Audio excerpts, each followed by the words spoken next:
My wife, I'll call her Jen, and I had what I thought was a pretty good marriage for the first 4 years. We met back in college. She was hot as hell and actually seemed interested in my ambitions instead of just looking for a party dude. I was grinding on my business degree while she was doing education stuff. We hit it off right away. After graduation, I jumped into starting my own consulting business. Those first couple of years were absolute hell, working 80-plus-hour weeks, stressing about making rent, the whole deal. Jen was actually super supportive back then. She'd bring me energy drinks at 2 a.m. when I was coding and give me pep talks when clients ghosted me, all that girlfriend of the year type stuff. She even suggested putting her teaching career on hold to support me while I built something great. I thought it was the most selfless thing ever. Looking back, I should have seen that red flag waving in my damn face. Once my business finally started making decent money, we moved into this nice house in a good neighborhood. Jen got super involved with this local church, like obsessively involved. She started running women's groups, organizing charity events, constantly posting Bible quotes on her Instagram, always preaching about family values and the sanctity of marriage. But around year 4, things started feeling off. It started small, with little things.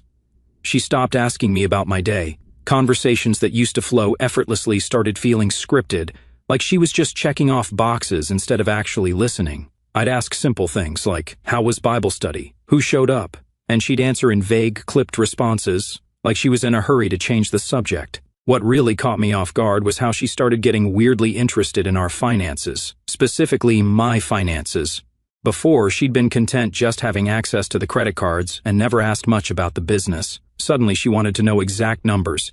How much did we make last quarter? She'd ask out of nowhere. What's the business value now? Do we have assets I don't know about? At first, I thought she was just taking an interest, maybe trying to be more involved. Then I noticed she was taking pictures of financial statements I left out. I found her going through my office files one night when she thought I was asleep. Just organizing, she claimed, but I caught her scanning documents with her phone. Things were escalating slowly, and I could feel the tension between us grow as the days passed by. Then I started noticing shifts in her routine. Her schedule got weird, random late nights, weekend trips that didn't quite add up. She'd leave the house in one outfit and come back in another, brushing it off with a casual, "Oh, I spilled something." One night, I mentioned how we barely spent time together anymore, how she seemed different. She rolled her eyes. "You're imagining things," she said, her tone flat. But she wouldn't look at me when she said it. Then she suddenly got super protective of her phone. She bought new clothes, sexier stuff, but I never saw her wearing them. She'd come back with stories that didn't add up, like mentioning restaurants in cities we supposedly never visited, or having receipts for only one hotel room when she claimed 4 women went.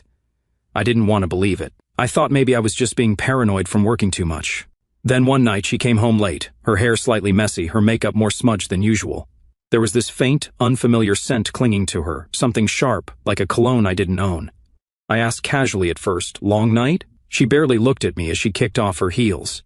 "Yeah, Bible study ran late.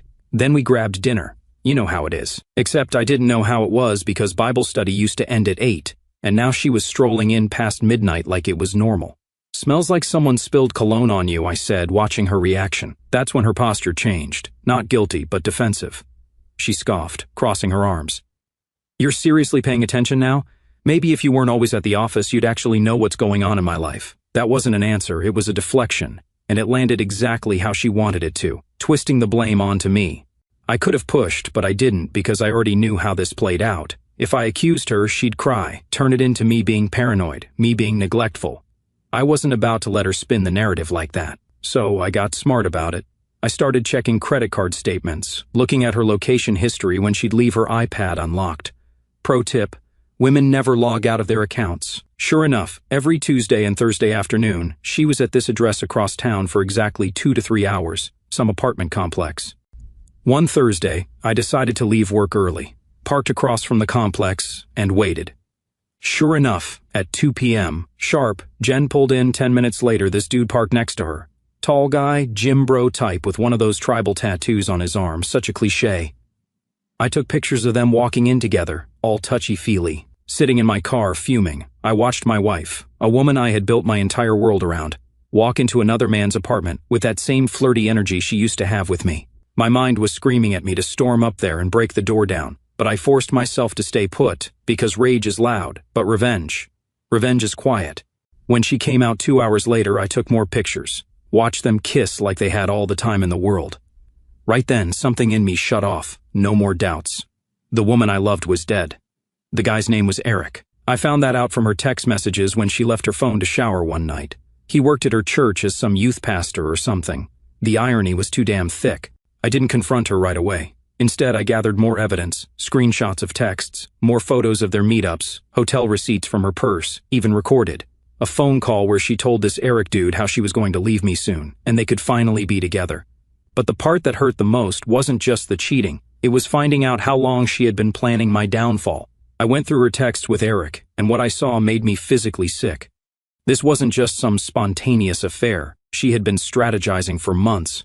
I'm waiting for the right moment. He's too busy with work to notice anything. Once I file, I'll push for alimony. He won't see it coming.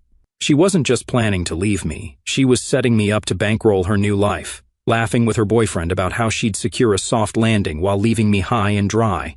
That's when I decided she wasn't just walking away. I was making sure she left with nothing. I met with my business accountant after hours, kept it casual. Thinking about restructuring a few things, I said. Over the next few weeks, I made some financial moves, prepaid my office lease for a year, paid down business loans faster, shifted my salary so more money stayed in the company instead of showing as personal income, invested in new equipment, stuff I'd need eventually but didn't technically need right now. On paper, it just looked like my business was managing cash flow, nothing suspicious, just normal operations that coincidentally made me look a lot less liquid. At the same time, I opened a new personal account at a different bank and started transferring small amounts. Nothing crazy, just enough to build a cushion she wouldn't have access to. Everything was above board, fully documented. I wasn't hiding money. I was just making sure she wouldn't get more than she deserved. Then, out of nowhere, she did me a favor. On a random Tuesday, she decided to blow everything up herself. I came home from work and she was sitting on our couch with this weird, smug look on her face. "Mike," she said, "all fake sweet, we need to talk." I knew what was coming but played dumb. "What's up? I'm pregnant." We hadn't been together in months, so unless she was carrying baby Jesus 2.0, this wasn't mine. Before I could say anything, she twisted the knife. "But it's not yours. I've been seeing someone else. I want a divorce." She said it like she was ordering takeout. No guilt, no hesitation. 5 years of marriage, and she tossed it away like it was an expired coupon. I could feel the rage bubbling under my skin, my hands flexing at my sides. Every instinct screamed at me to throw the whole damn folder of evidence in her face, to drag her through the mud right then and there. But then it hit me. This was perfect. She had no idea, no clue that I already knew, no clue that I had been watching, documenting, waiting. She thought she was in control, that she was the one ending things. I let a slow smirk spread across my face. "I see." That threw her off. She was waiting for me to explode, to beg, to ask who, but I just sat there, calm as ever. She doubled down. "And just so you know, you'll still be paying me alimony. I gave up my career for you, so you owe me." I locked eyes with her.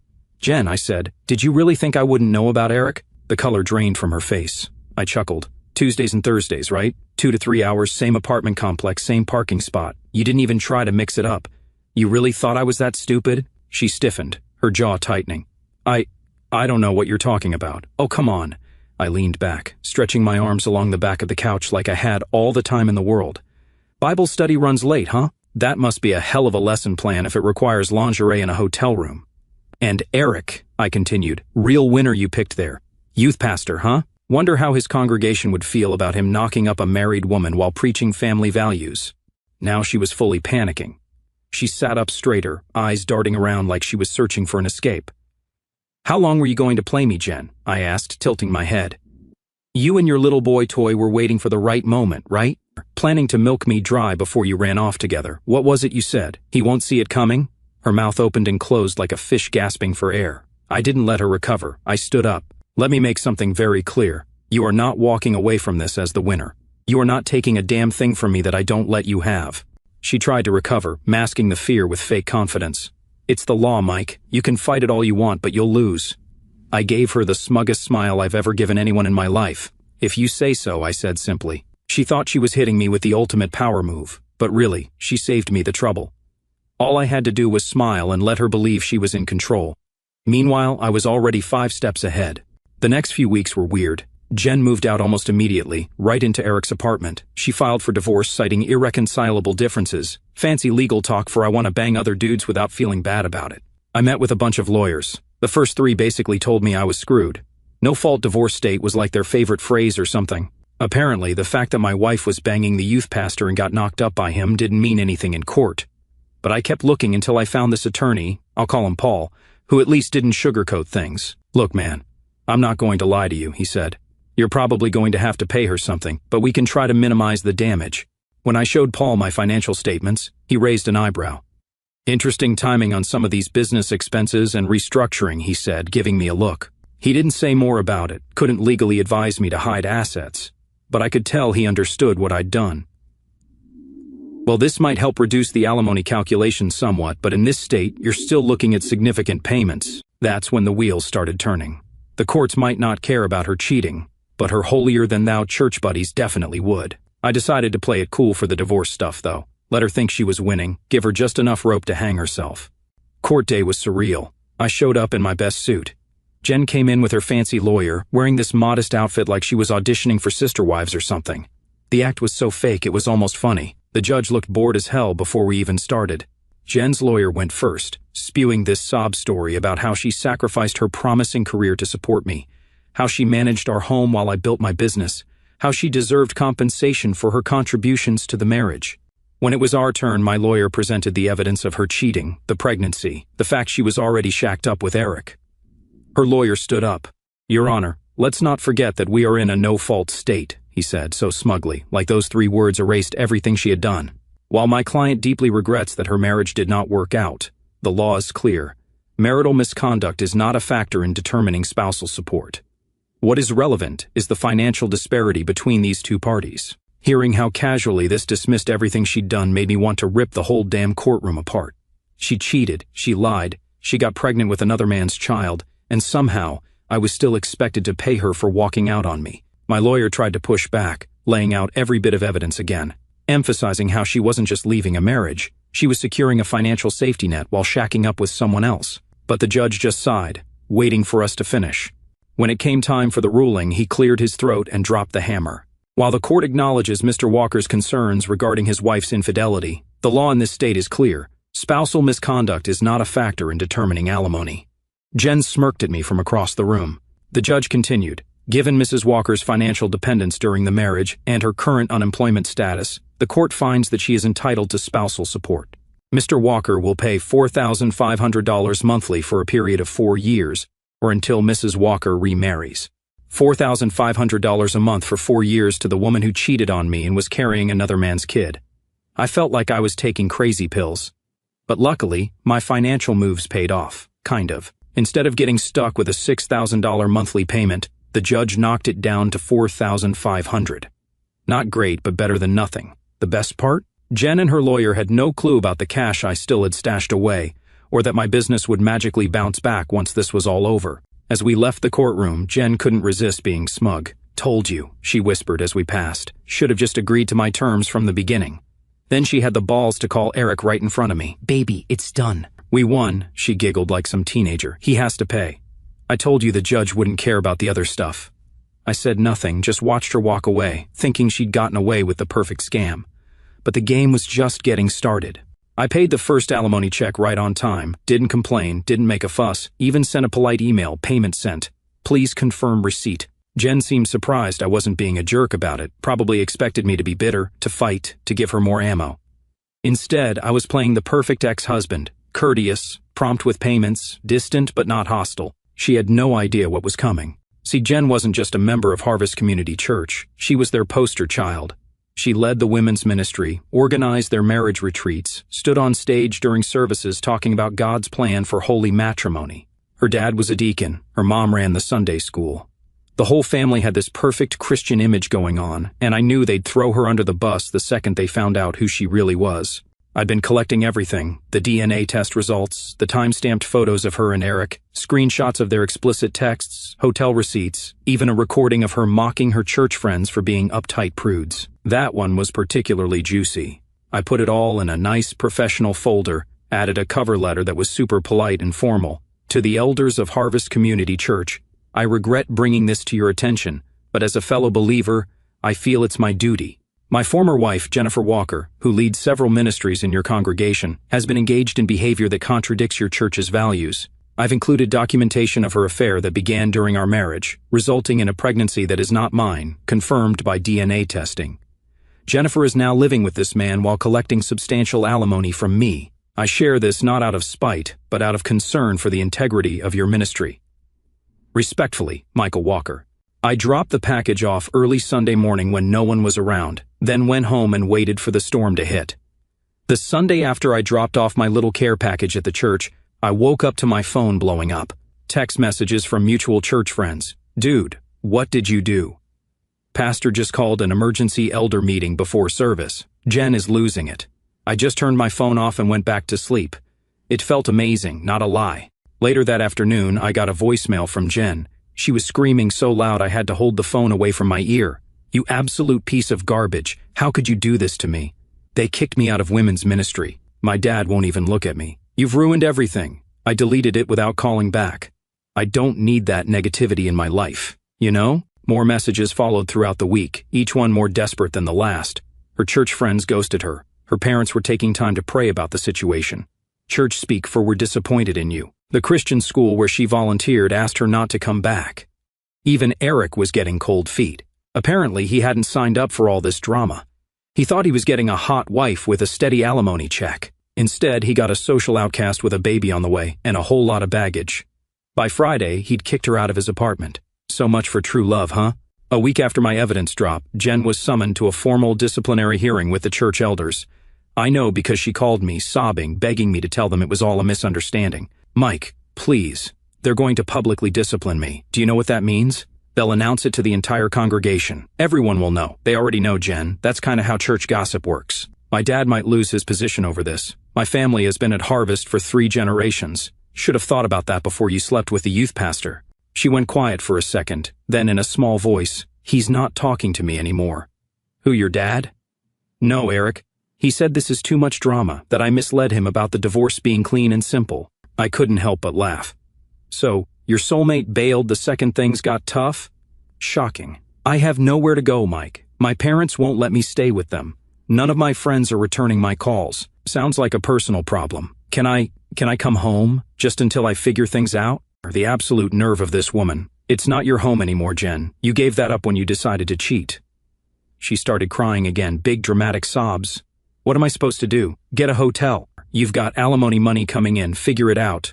Then I hung up, cold, maybe, but after what she pulled, my sympathy tank was bone dry. The church hearing happened Wednesday night. By Thursday morning, the news had spread through the entire community. Jen had been officially labeled an adulteress and removed from all church positions. The pastor gave a whole sermon about the sanctity of marriage and the consequences of sin, never naming Jen directly but making it crystal clear who he was talking about. Her parents took a sabbatical from church leadership. Her sister postponed her wedding that was supposed to happen at Harvest. The entire family was basically in exile. And Eric? He'd already requested a transfer to another church location in a different state, left Jen high and dry, pregnant and alone. All the while, I just watched from the sidelines, didn't have to lift a finger. The community she valued most had done all the heavy lifting for me. See, the thing about small religious communities is that they're connected to everything. Jen's church downfall created a domino effect I couldn't have planned better if I tried. First, the private Christian school where she worked part-time suddenly had budget cuts and eliminated her position. The principal couldn't look her in the eye when he told her. Then her volunteer gigs started drying up. The crisis pregnancy center where she counseled young women decided her current situation made her a poor role model. The charity where she organized donation drives said they were restructuring their volunteer program. One by one, every part of her identity was stripped away, and I just kept paying that alimony check each month, right on time. 3 weeks after the church scandal broke, I got a text from our old neighbor. Jen's living in her car in the Walmart parking lot. I didn't respond but drove by later that night. Sure enough, there was her Honda, parked in the far corner of the lot. I could see her silhouette in the driver's seat, illuminated by her phone screen.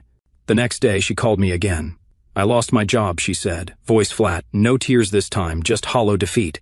That sucks. The baby's due in 5 months. No one will hire me. My parents still won't talk to me. I said nothing. I've been sleeping in my car, she finally admitted. I can't afford both a car payment and an apartment on just the alimony. Sounds like poor financial planning. She exhaled sharply. Is this what you wanted? To see me completely destroyed? I thought about it for a second. You know what? Yeah, pretty much. I was stupid. I made a mistake. I never meant to hurt you. I cut her off. I don't care. She choked out a sob. I just wanted to say I'm sorry. I smirked. Cool, good luck with your new life. That's when I decided to play my final card. Time to end this on my terms. Actually, I said, keeping my voice casual, I might have a solution that works for both of us. What kind of solution? Jen asked, suddenly alert. I could practically hear the desperation in her voice. I'm getting tired of writing these monthly checks, I said, keeping my voice casual, and my business is expanding. I'm looking at opening an office in Singapore, might move there for a while. What does that have to do with me? Well, international alimony enforcement is complicated, and I've been talking to a new lawyer who thinks we might have grounds to revisit the settlement based on some creative interpretations of the law.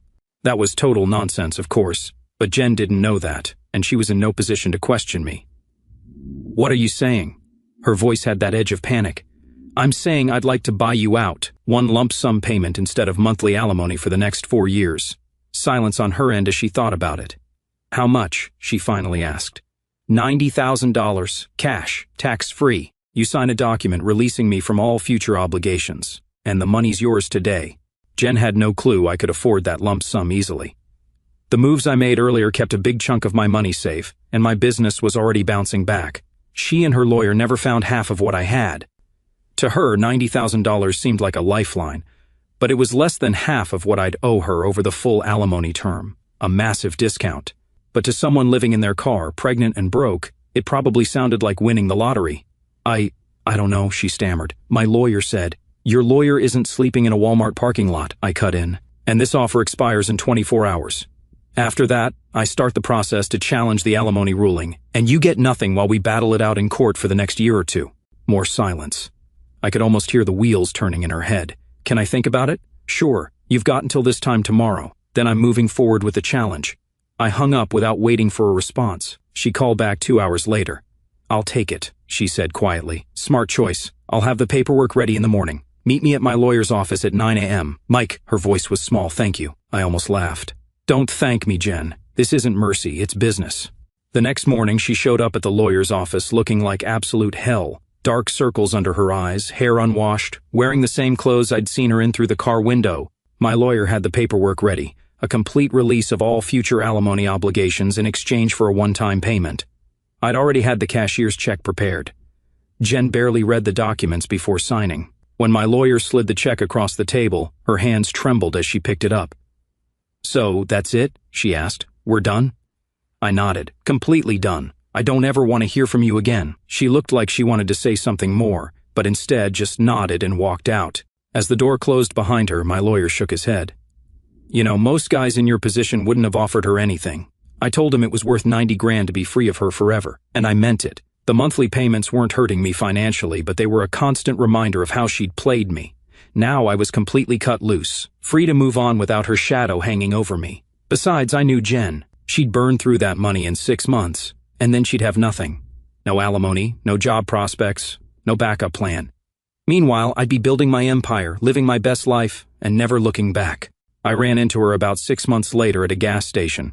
I didn't plan it, just one of those random things. She looked rough, still pregnant or maybe pregnant again. I didn't ask and didn't care. Driving some beat-up old Civic instead of the nice car she had during our marriage. She saw me filling up my new BMW and kind of froze, like a deer in headlights.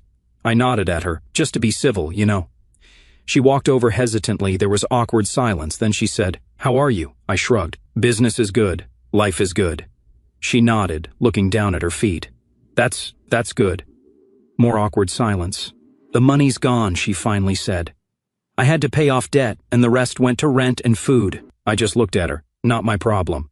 "I know, I don't know why I'm telling you this. I finished pumping gas. Well, good luck with everything." I started to get back in my car, but she said, "I'm sorry, Mike, for everything. I really am." I looked at her for a long moment. Was it satisfying to see her like this? Honestly, not as much as I thought it would be. But I didn't feel bad for her either. Too little, too late, Jen. Then I got in my car and drove away. I haven't seen her since. Things for me have been going pretty well. I met this amazing woman. She's incredible, runs her own marketing agency, works hard, plays hard, and doesn't play games or pull any nonsense. We moved in together 3 months ago. No rush to get married again. Once bitten, twice shy and all that. But I could actually see it happening someday with her. She's the real deal. I tried to stay out of Jen's business completely, but in a town this size, information travels. Plus, we still have some mutual acquaintances who occasionally drop info my way. That $90,000 I gave her? Gone in like 4 months. Apparently she used some to pay off credit card debt I didn't even know about, got a cheap apartment, and blew through the rest trying to maintain her lifestyle instead of adjusting to her new reality. Classic Jen. Never could budget worth a damn. She had the baby, a boy. Eric is legally on the hook for child support, but from what I hear, he's a deadbeat who's always behind on payments. He moved to Ohio, like I mentioned before, and has basically nothing to do with the kid. Guess his calling to youth ministry didn't extend to his own offspring. Shocking. Jen tried to restart her teaching career, but her reputation followed her. No Christian school would touch her, and public schools wanted recent experience she didn't have. Last I heard, she's working at some call center, making barely above minimum wage. The real karma is what happened with her family. Her parents eventually forgave her after about 8 months of shunning, but things are still super strained. They help with the baby sometimes, but are always making comments about poor life choices and living with consequences. Her sister keeps her distance, apparently worried Jen's reputation might affect her own standing in the church. Jen tried to rejoin the church community, but it didn't go well. They let her attend services, but she's banned from any leadership roles forever. She sits in the back and leaves right after the service ends. No more women's ministry, no more marriage retreats, no more social status. The ultimate irony? I heard from a mutual friend that she's been telling people she made a mistake and that she should have worked on her marriage. Too late. As for me, I'm doing better than ever. Business is booming, my relationship is solid, and I've started doing some stuff I always wanted to try but never had time for. I got my pilot's license, took up mountain biking, even started learning guitar. Lesson learned, sometimes the worst thing that happens to you leads to the best version of your life. You just have to be willing to burn the bridges that need burning and never look back. I've got better things to focus on. Oh, and one final note for anyone going through something similar: document everything. Take screenshots, save texts, get evidence. It might not help in court in no-fault divorce states, but information is power, and you never know when you'll need that power. Peace out.